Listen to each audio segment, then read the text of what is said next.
Shalom, selamat pagi keluarga Shalom kasih berkati Tuhan. Di pagi hari ini kita kembali datang kepada Tuhan untuk menaikkan pujian kita, sorak-sorai kita kepada Tuhan. Saya berdoa terlebih dahulu kepada Tuhan, kita tundukkan kepala. Terima kasih Tuhan Yesus, kami mengucap syukur kembali di pagi hari ini. Kami bisa datang ke hadirat Engkau ya Tuhan, untuk memuji, membesarkan nama Tuhan, teristimewa, menerima berkat firman Tuhan. Terima kasih Tuhan, kami mau bersorak-sorai bagi nama Tuhan, biar semuanya hanya untuk dan bagi kemuliaan nama Tuhan saja. Terima kasih Yesus, terima kasih Tuhan, haleluya, amin.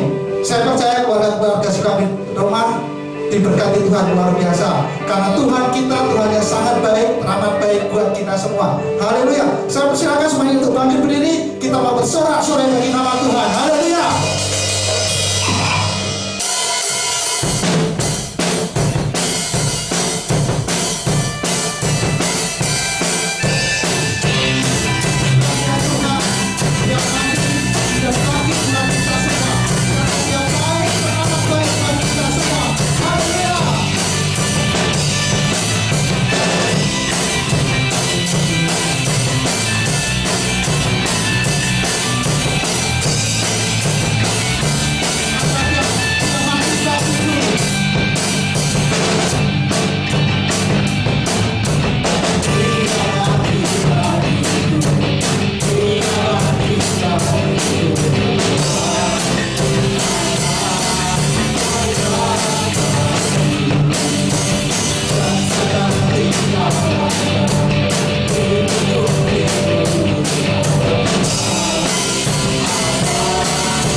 kasih. Silakan duduk kembali. Terima kasih Yesus, terima kasih Tuhan. Sungguh besar kasih setiamu buat kami Tuhan. Pengorbanan yang luar biasa buat kami. Sungguh baik buat kami Yesus. Amin.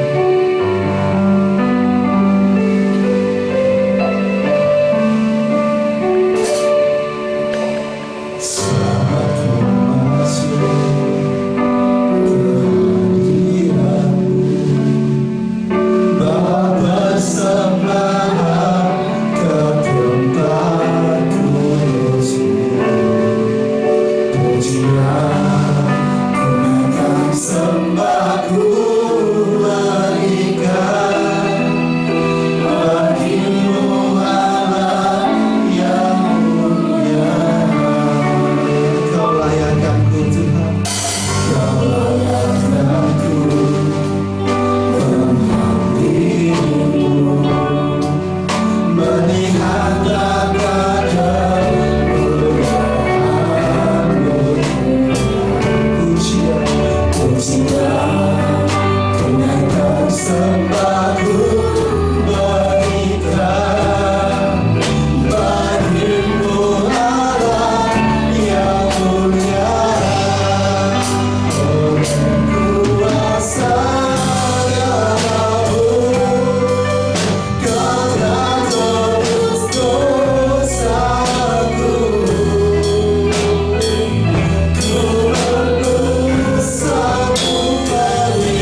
karena salib-Mu, pagi hari ini kami boleh berada di rumah kami masing-masing untuk kami menikmati hadirat Tuhan.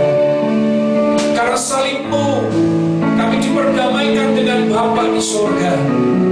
Dan pagi hari ini kami mempersiapkan hati kami untuk firman yang kami dengar. Kami percaya firman Tuhan itu berkuasa atas kehidupan kami. Karena itu, biarlah Allah Roh Kudus melawat kami dimanapun kami berada. Kami percaya oleh kuasa Roh Kudus, kami diteguhkan, kami dikuatkan, dan dari sehari ke sehari, firman itu menjadi penuntun kehidupan dan langkah kami. Biarlah kami memberikan hati kami yang terbaik untuk setiap firman yang kami dengar pagi hari ini. Dalam nama Putra-Mu yang tunggal, Tuhan Yesus Kristus, kami siap mendengarkan firman Tuhan. Haleluya. Amin. Silakan duduk saudara. Tuhan, pada pagi hari ini saya ambil dalam kitab Matius pasal yang ke-24 ayat yang ke-37 sampai dengan ayat yang ke-44. Matius 24 ayat 37 sampai dengan ayat yang ke-44. Nasihat supaya berjaga-jaga. Sebab sebagaimana halnya pada zaman Nuh, demikian pula halnya kelak pada kedatangan Anak Manusia. Sebab sebagaimana mereka pada zaman sebelum air bah itu makan dan minum, kawin dan mengawinkan, sampai kepada hari Nuh masuk ke dalam bahtera. Dan mereka tidak tahu akan sesuatu sebelum air bah itu datang dan melenyapkan mereka semua. Demikianlah pula halnya kelak pada kedatangan Anak Manusia. Pada waktu itu, kalau ada dua orang di ladang, yang seorang akan dibawa dan yang lain akan ditinggalkan. Kalau ada dua orang perempuan sedang memutar batu kilangan, yang seorang akan dibawa dan yang lain akan ditinggalkan. Karena itu, berjaga-jagalah, sebab kamu tidak tahu pada hari mana Tuhanmu datang. Tetapi ketahuilah ini, jika tuan rumah tahu pada waktu mana pada malam hari pencuri akan datang, sudahlah pasti ia berjaga-jaga dan tidak akan membiarkan rumahnya dibongkar. Sebab itu, hendaklah kamu juga siap sedia, karena Anak Manusia datang pada saat yang tidak kamu duga. Firman Tuhan pada pagi hari ini mengingatkan kita kembali tentang peristiwa bagaimana Anak Manusia akan datang. Matius pasal 24 dan Matius pasal 25 adalah khotbah Tuhan Yesus tentang akhir zaman, dan ini hanya dihadiri oleh murid-muridnya saja. Murid-murid bertanya kepada Tuhan Yesus, bila manakah kedatangan-Mu itu akan terjadi? Kemudian Tuhan Yesus menyatakan bahwa akan terjadi yang namanya permulaan penderitaan. Kemudian akan terjadi yang namanya siksaan yang berat dan Mesias-Mesias palsu. Tuhan Yesus juga menyampaikan peristiwa tentang perumpamaan pohon ara. Nasihat supaya berjaga-jaga. Perumpamaan tentang hamba yang setia dan hamba yang jahat. Gadis yang bijaksana dan gadis yang bodoh. Perumpamaan tentang talenta. Penghakiman terakhir. Artinya Tuhan Yesus tidak menjawab murid-murid secara pasti tentang hari, tanggal, dan tahun berapa dia akan datang. Tetapi dari semua jawaban yang dikemukakan oleh Tuhan Yesus mengisyaratkan kepada kita bahwa Tuhan Yesus Kristus pasti akan datang untuk kedua kalinya. Murid-murid diajarkan untuk melihat tanda-tanda zaman yang sedang terjadi. Dan salah satu hal yang Tuhan sampaikan adalah nasihat supaya murid-murid berjaga-jaga. Suasana dunia menjelang kedatangan Tuhan Yesus Kristus yang kedua disamakan dengan masa Nabi Nuh. Kita harus tahu apa yang terjadi di masa Nabi Nuh itu. Persamaan pertama yang bisa kita lihat dan kita pelajari pada zaman Nuh dengan zaman sekarang adalah sikap orang terhadap pewarta firman Tuhan.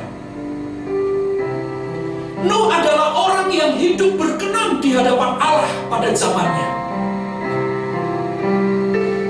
Tetapi tidak banyak orang yang bisa menerima kehidupan Nuh. Dan bahkan tidak ada banyak orang yang bisa merespon pemberitaan yang disampaikan oleh Nuh, bahwa satu saatnya dunia akan dihancurkan dan manusia harus mempertanggungjawabkan segala kehidupannya di hadirat Tuhan. Tetapi ketika Nuh memberitakan berita itu, manusia tidak mendengarkan warta yang disampaikan oleh Nuh. Dan bahkan, saudara, Nuh ini dianggap gila dengan proyek bahtera raksasanya. Nuh ini dianggap sebagai orang yang sudah sinting, orang yang sudah senewan, orang yang sudah stres karena kegilaannya kepada kepercayaannya kepada Allahnya.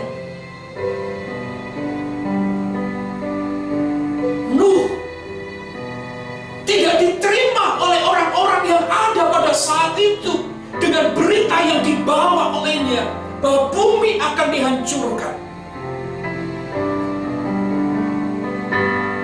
Dan sesuatu hal yang dianggap manusia tidak mungkin terjadi pada saat itu dikerjakan oleh Nuh. Nuh membuat bahtera dan ditaruh di atas gunung. Memang saudara, secara logika kita, apa yang dikerjakan oleh Nuh adalah sesuatu hal yang tidak berfaedah. Itu hanya dikerjakan orang-orang yang sudah putus asa, yang sudah kehilangan harapan. Membangun bahtera di atas gunung, mana mungkin ada air yang menghampiri bahtera itu. Nuh dianggap gila dengan proyek bahtera raksasa itu. Nuh dianggap fanatik karena percaya penghakiman Allah atas manusia berdosa. Tetapi kita bisa melihat bagaimana hidup Nuh. Sekalipun orang-orang yang di sekitarnya menganggap dia gila, menganggap dia stres, menganggap dia fanatik karena berita yang disampaikan olehnya, tetapi Nuh tetap setia kepada berita itu. Nuh tidak terpengaruh dengan masyarakat, dengan orang-orang yang ada di sekitarnya, yang selalu berusaha menjatuhkan keyakinan dan percaya Nuh kepada Tuhannya. Ini merupakan sebuah poin penting bagi kita, Bapak Ibu, saudaraku semua. Banyak orang di sekitar kita berusaha untuk merusak kepercayaan kita. Banyak orang di sekitar kita berusaha untuk mengganggu iman percaya kita kepada Tuhan Yesus dengan macam-macam dalih dan bahkan dengan macam-macam argumentasi yang secara logika manusia mungkin argumentasi itu dibenarkan. Tetapi mari kita bisa melihat pribadi Nuh. Nuh tetap percaya kepada Tuhannya. Sekalipun berita yang disampaikan itu tidak direspon oleh orang-orang yang ada pada zamannya. Tapi Nuh tidak takut, Nuh tidak gentar, Nuh tidak putus asa. Dia tetap mempercayai keyakinannya kepada Allah.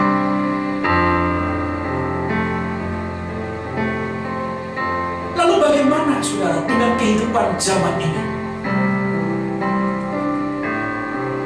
Sekarang pun banyak orang berpendapat bahwa pemberitaan Yesus Kristus akan datang kembali sebagai hakim yang menghukum dosa adalah pemberitaan yang fanatik. Itu hanya diberitakan oleh orang-orang yang fanatik dengan agama. Oh, pemberitaan Kristus akan datang kembali sebagai hakim untuk menghukum dosa adalah pemberitaan yang hanya dibesar-besarkan oleh orang-orang yang mengaku beragama.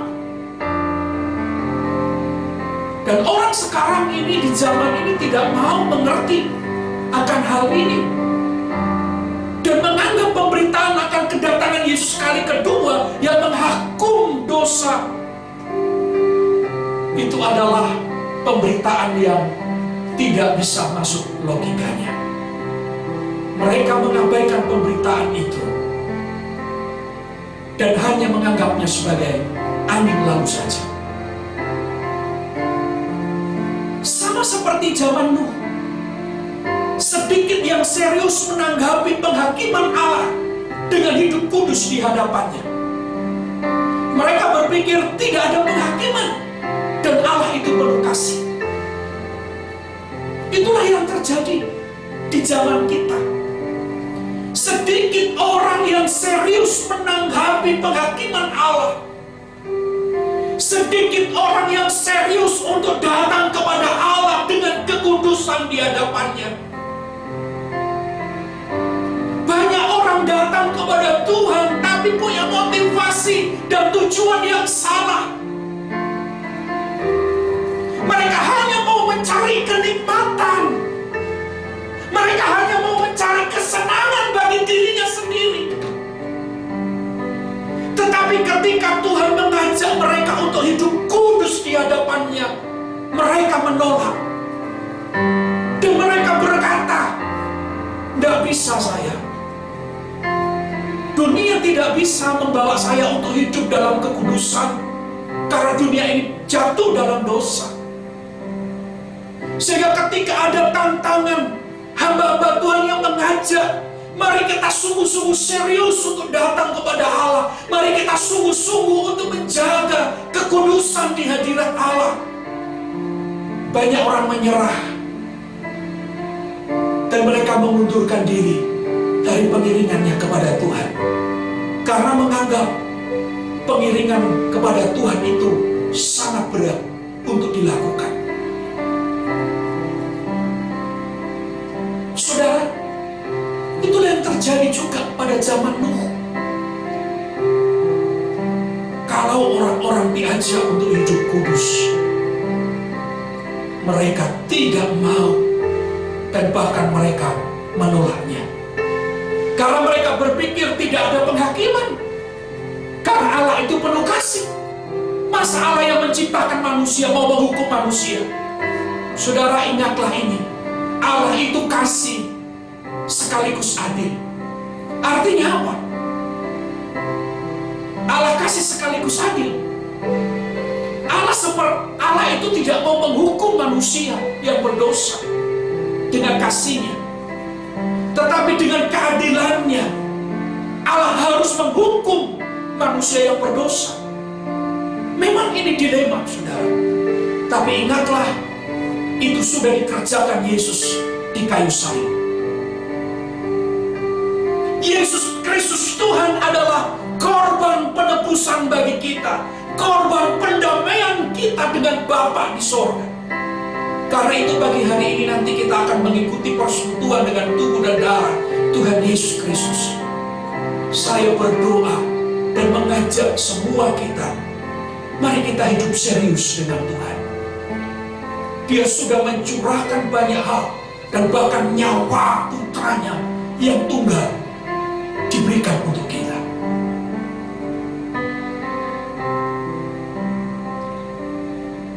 Lalu persamaan yang kedua, sebelum air bah tiba, mereka makan dan minum, kawin dan dikawinkan. Saudara, makan dan minum, kawin dan dikawinkan, ini merupakan sesuatu hal yang lumrah. Sepintas hal ini tidak salah, namun disinilah justru permasalahannya. Manusia hanya melihat kehidupan sebagai urusan yang berkaitan dengan dunia yang sekarang ini. Mencari kebahagiaan dan kenikmatan hidup di dunia yang sementara. Tidak peduli dengan hari penghakiman dan kehidupan setelah kematian.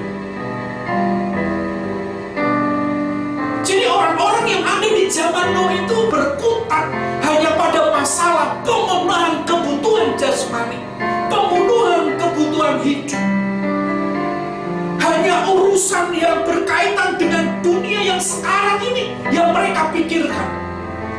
Bagaimana mereka mencari kebahagiaan, bagaimana mereka bisa menikmati kehidupan ini dengan sukacita, dengan kesuksesan, punya pangkat, punya kedudukan, punya popularitas. Itu tidak salah, saudara. Tapi kalau tujuannya dan pusatnya hanya seperti itu, itulah permasalahannya. Saya mengajak kita bersama-sama untuk memahami kehidupan ini secara bijaksana. Mari kita mau peduli dengan hari penghakiman dan kehidupan setelah kematian. Firman Tuhan berkali-kali menyadarkan dan mengingatkan kepada kita kembali bahwa setelah kematian ada kehidupan. Untuk itulah Yesus bangkit dari antara orang mati sebagai yang sulung di antara banyak saudara. Itu menandakan ketika manusia satu saat mereka akan mati, mereka tidak akan mati selamanya, tetapi ada kebangkitan. Dan ketika mereka percaya kepada Yesus Kristus sebagai Tuhan dan Juru Selamat, mereka akan hidup kekal bersama-sama dengan Dia.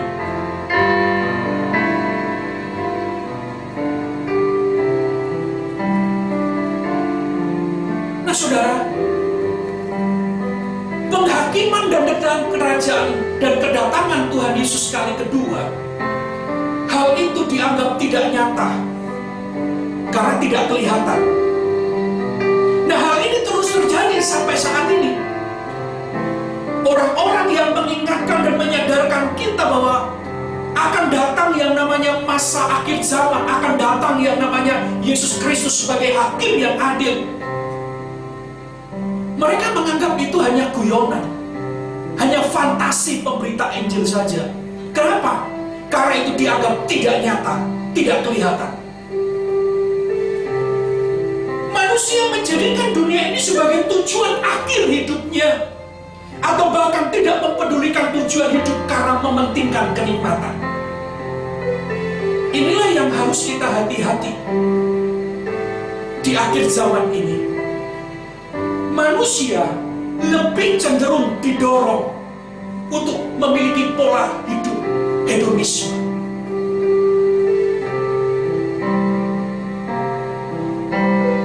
Dan juga sikap hidup konsumtif, konsumerisme.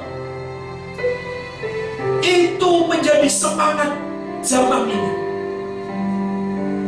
Makanya saudara, kalau orang dipuaskan dengan caranya, yang penting aku sukacita, yang penting aku bisa bahagia, yang penting aku senang, apapun akan dia kerjakan sekalipun itu melanggar firman Tuhan. Kenapa?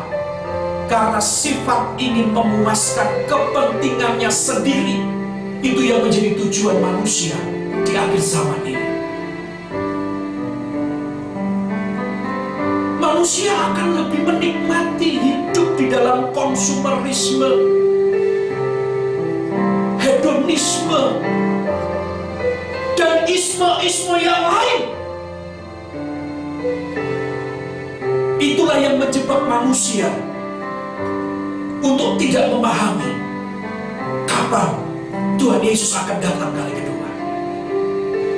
Itulah yang menjebak manusia tidak menyadari dirinya bahwa mereka sedang diperangkap oleh Allah yang mereka buat sendiri. Itulah yang dialami oleh zaman Nuh, saudara. Mereka makan, minum, kawin dan mengawinkan. Manusia menjadikan dunia ini sebagai tujuan akhir hidupnya, dan bahkan tidak mempedulikan tujuan hidup karena hanya mementingkan kenikmatan. Yang penting aku enak kok. Banyak orang-orang yang diingatkan, jalanmu salah, jangan begitu. Seringkali orang itu tidak mau dengar. Dia berkata, apa urusanmu denganku? Ini hidup-hidupku. Yang penting aku enak. Ngapain kamu ikut campur? Saudara, kita bukannya mau ikut campur, tapi kita mau peduli kepada sesama kita. Tapi kita mau peduli kepada saudara. Ayo, sama-sama kita berbenah. Persamaan yang ketiga, saudara. Seperti pada zaman Nuh, ada yang dibawa, ada yang ditinggal. Dikatakan ayat 40, pada waktu itu kalau ada 2 orang di ladang, yang seorang akan dibawa, yang lain akan ditinggalkan. Kalau ada 2 orang perempuan sedang memutar batu kilangan, yang seorang akan dibawa dan yang lain akan ditinggalkan. Karena itu berjaga-jagalah, sebab kamu tidak tahu pada hari mana Tuhanmu datang. Ini merupakan peringatan keras bahwa yang ditinggalkan adalah mereka yang tidak percaya. Kedatangan Tuhan Yesus kedua kali kelak akan memisahkan orang benar dan orang jahat. Kedatangan Tuhan Yesus Kristus yang kedua akan memisahkan antara orang yang percaya dan yang tidak percaya. Sekalipun di dalam dunia ini kita memiliki hubungan yang baik dengan orang itu, sekalipun di dunia ini kita bersahabat baik dengan orang itu, tapi satu kelak ketika mereka tidak percaya kepada Kristus dan Yesus datang kali kedua di tengah dunia ini, maka akan terjadi pemisahan. Dikatakan Alkitab, yang satu akan dibawa dan yang lain akan ditinggalkan. Itulah yang namanya pemisahan, saudara. Memisahkan orang-orang benar, memisahkan orang-orang yang percaya kepada Tuhan Yesus, memisahkan antara domba dan kambing. Itu yang terjadi. Dan bahkan ada ayat yang lain, kalau ada orang itu dalam satu kamar, yang satu diangkat, yang satu ditinggalkan, itu menunjukkan sekalipun hubungan kita secara jasmani itu dekat dengan orang itu, tapi kalau orang itu tidak percaya kepada Kristus, suatu saat kita akan mengalami pemisahan dengan mereka. Karena itu, saudara, ini adalah sebuah kengerian dan berita baik juga bagi kita. Kalau kita punya orang yang kita kasihi, saudara yang kita kasihi, anak yang kita kasihi, hari ini belum ada di dalam Tuhan. Kalau saudara mau tidak terpisahkan dengan mereka satu kali kelak ketika Yesus Kristus datang kedua kali, hari ini saya dorong, doakan mereka supaya mereka bisa percaya kepada Kristus. Rangkullah mereka, beritakan kabar baik kepada mereka, supaya mereka bisa menerima Yesus sebagai Tuhan dan Juru Selamat. Sehingga ketika Yesus Kristus datang, saudara, tidak ada pemisahan, tapi kita akan bersama-sama dengan dia menikmati kemuliaan yang Tuhan janjikan. Sehingga berjaga-jaga merupakan ungkapan iman. Yang tidak berjaga-jaga adalah yang tidak beriman. Yang kedapatan berjaga-jagalah yang akan disambut Tuhan. Ini poin penting dari pemberitaan firman yang saya sampaikan pagi hari ini. Ayat yang ke-44 menegaskan kepada kita, sebab itu hendaklah kamu juga siap sedia, karena Anak Manusia datang pada saat yang tidak kamu duga. 42. Karena itu berjaga-jagalah, sebab kamu tidak tahu pada hari mana Tuhanmu datang. Lalu apa yang harus kita kerjakan di tengah-tengah dunia yang seperti ini? Tuhan Yesus berpesan kepada murid-muridnya supaya mereka berjaga-jaga, karena mereka tidak tahu kapan Anak Manusia itu akan datang. Tetapi bersiap sedialah. Ini yang penting yang harus kita kerjakan, saudara. Ayo kita berjaga-jaga. Ayo kita bersiap sedia, berbenah mulai dari sekarang. Sehingga orang-orang yang berjaga-jaga, orang-orang yang siap sedia, kapanpun tuannya datang, kapanpun rajanya datang, dia sudah mempersiapkan dirinya dan akan menyambut tuannya dan rajanya itu dengan sukacita. Jadi kalau kita dengar hari-hari ini berita-berita yang menggemparkan, berita-berita yang menakutkan, semua itu harus terjadi di zaman akhir ini. Yang terpenting bagi kita adalah mari kita berjaga-jaga dan mempersiapkan diri sungguh-sungguh. Mari kita meresponi Tuhan dengan benar, hidup dalam kekudusan yang Tuhan inginkan, supaya kalau waktunya tiba, kita menyongsong Dia dalam kemuliaannya. Kiranya firman ini meneguhkan kita semuanya, saudara. Dimanapun saudara berada, sekali lagi saya mau tekankan, mari kita berjaga-jaga dan siap sedia. Lakukanlah semua yang saudara kerjakan hanya untuk kemuliaan Tuhan. Maka Allah sumber damai sejahtera akan menyertai kita sampai selama-lamanya. Amin. Kita mempersiapkan hati kita untuk kita mengikuti perjamuan kudus. Oleh karena kasih Kristus kita diperdamaikan dengan Bapa. Peristiwa salib Tuhan itu membuat kita menjadi orang-orang yang dimerdekakan. Karena itu mari kita menyambut persekutuan dengan tubuh dan darah Tuhan Yesus Kristus ini dengan sungguhan hati, sebagai ucapan syukur kita kepada Tuhan bahwa Tuhan sudah mati bagi kita. Persiapkanlah roti, saudara, dan anggur, dan mari kita menikmati hadirat Tuhan.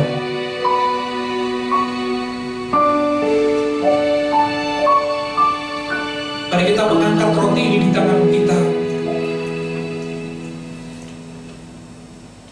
Dengarkanlah firman Tuhan. Sebab apa yang telah kuteruskan kepadamu telah aku terima dari Tuhan, yaitu bahwa Tuhan Yesus pada malam waktu Ia diserahkan mengambil roti, dan sudah itu Ia mengucap syukur atasnya. Ia memecah-mecahkannya dan berkata, inilah tubuhku yang diserahkan bagi kamu. Perbuatlah ini menjadi peringatan akan aku. Saudara, bukankah roti yang kita pecah-pecahkan ini adalah persekutuan dengan tubuh Kristus? Mari kita makan dalam nama Tuhan Yesus Kristus.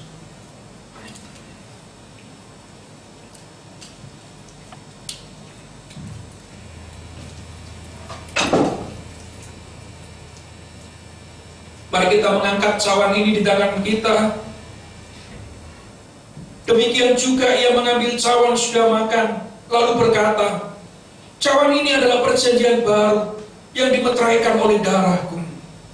Perbuatlah ini setiap kali kamu minumnya, menjadi peringatan akan aku.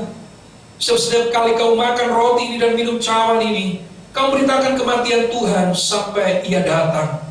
Saudara, bukankah cawan yang ada di tangan kita ini adalah persekutuan dengan darah Tuhan Yesus Kristus? Mari kita minum dalam nama Tuhan Yesus.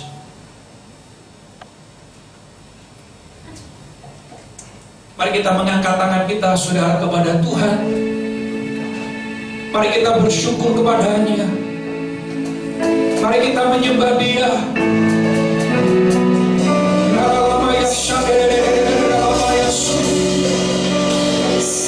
Kami menyembah-Mu Tuhan.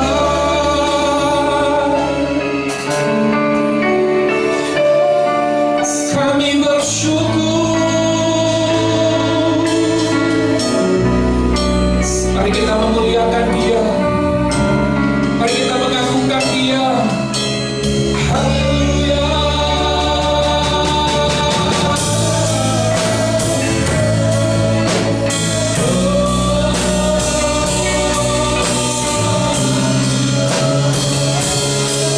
Kami bersyukur buat kebaikan-Mu. Kami bersyukur Tuhan. Haleluya.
Berkatilah setiap orang yang mencari-Mu dan mengandalkan-Mu. Dan biarlah kuasa pemeliharaan itu sempurna atas setiap kami. Segala masa boleh kami lewati bersama-sama dengan Tuhan. Dan di masa-masa itu juga kami akan melihat pertolongan Tuhan dalam hidup kami. Mari kita mengangkat tangan kita di hadirat Tuhan. Saudaraku yang dikasihi oleh Tuhan, Tuhan bersama-sama dengan kita sampai selama-lamanya. Dialah Gembala Agung kita, yang membawa kita ke dalam perhentian yang sesungguhnya. Percayalah kepada Dia dengan segenap hati. Tuhan akan menyertai-mu selalu.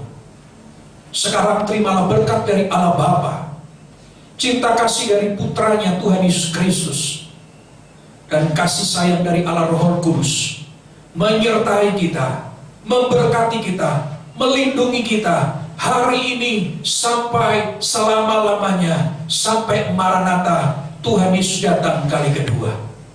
Setiap kita yang sudah diberkati Tuhan, mari bersama-sama dengan saya kita berkata, amin. Selamat pagi, Tuhan Yesus memberkati kita semua.